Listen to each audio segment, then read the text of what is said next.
तब सब थोड़ी तेज बोल दिया करो कि भगवान को भी सुनाई दे, मन में ही बोल देते हो राग है। तो जोर से बोलना कि जो लोग अभी पीछे आते भी हो उनको भी सुनाई दे कि नहीं यहाँ कोई बोल रहा। बोली राधे रानी सरकार की।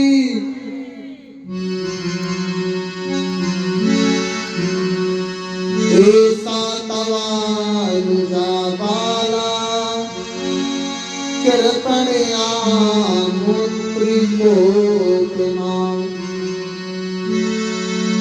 हन्तु नरसहि कल्याणियं त्वं दीनवत्सला।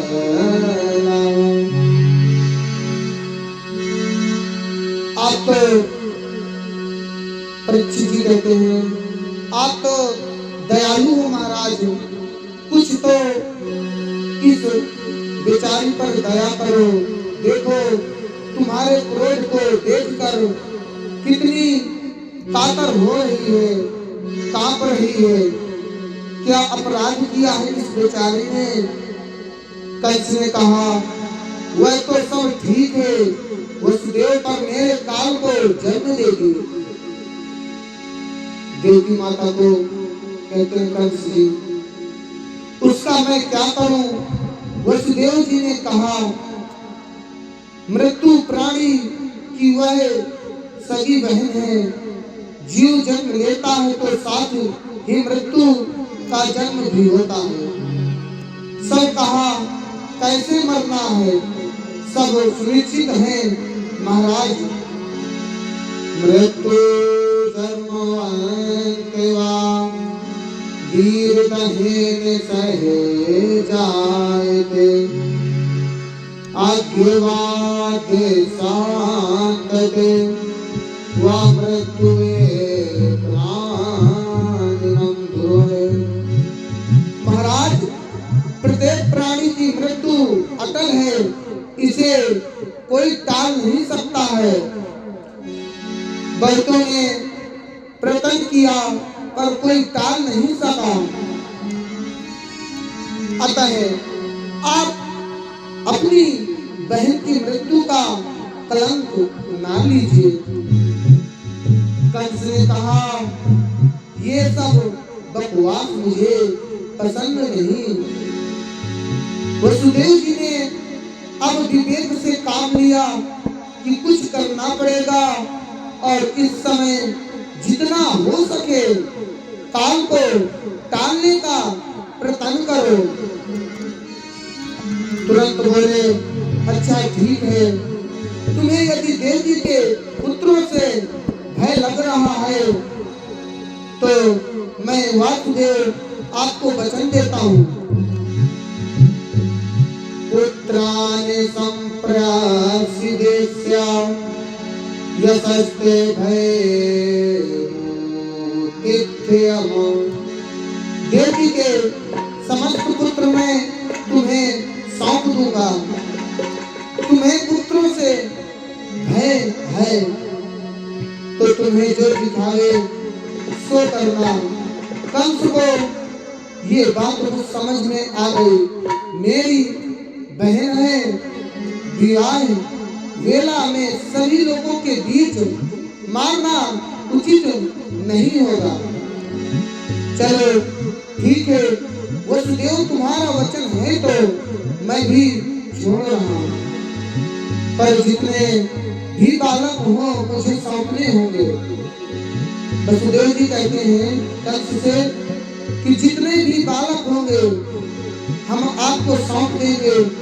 अगर आप इस टाइम शादी के टाइम में मार देंगे तो समाज में कितना बड़ा गलत प्रभाव पड़ता है। तो कंस कहता है मुझे स्वीकार है महाराज। दोनों दाम्पत्य को बंदी गृह में डाल दिया। मृत्यु जब सामने उपस्थित हो तो विवेकशील पुरुष को चाहिए कि जितना हो सके उसे टालने का प्रयास करें। उस वक्त वसुदेव जी ने वही किया।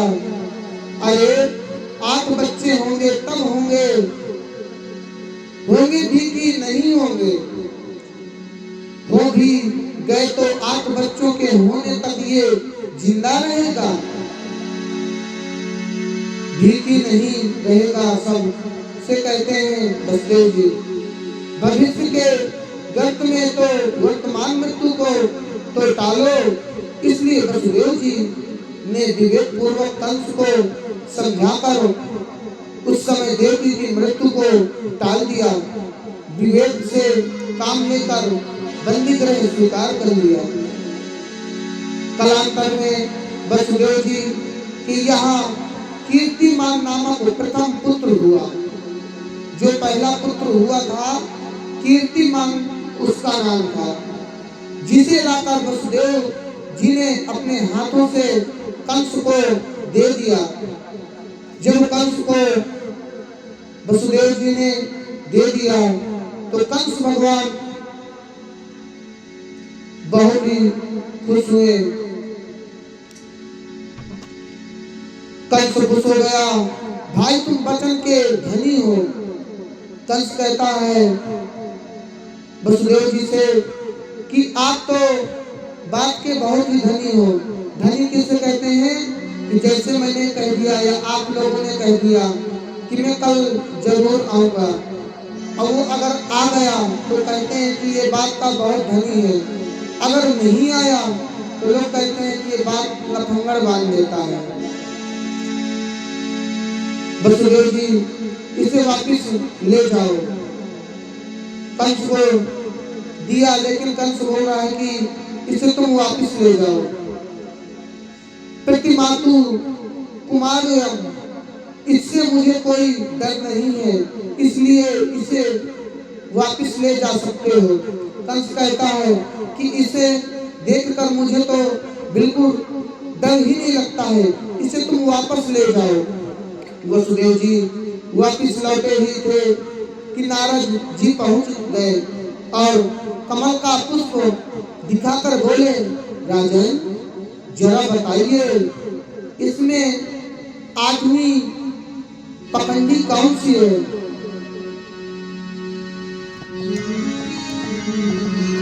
अब एक एक करके अलग अलग गिनवाई तो आठवीं होती गई। तब कंस समझ गया पहला भी 8वां हो सकता है और 8वां भी पहला हो सकता है। खतरा नहीं लेना चाहिए। बुलाओ वसुदेव जी को। कंस मन में सोचता है कि पहला भी 8वां हो सकता है, 8वां भी पहला हो सकता है।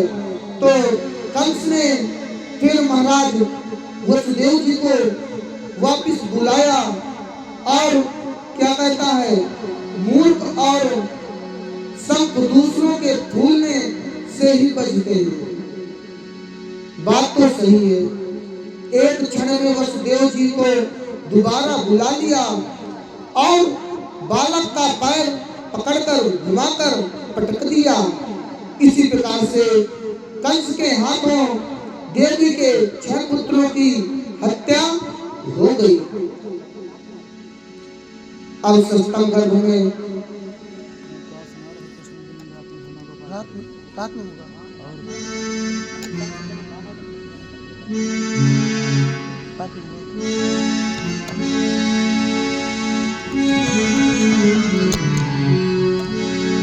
श्री राम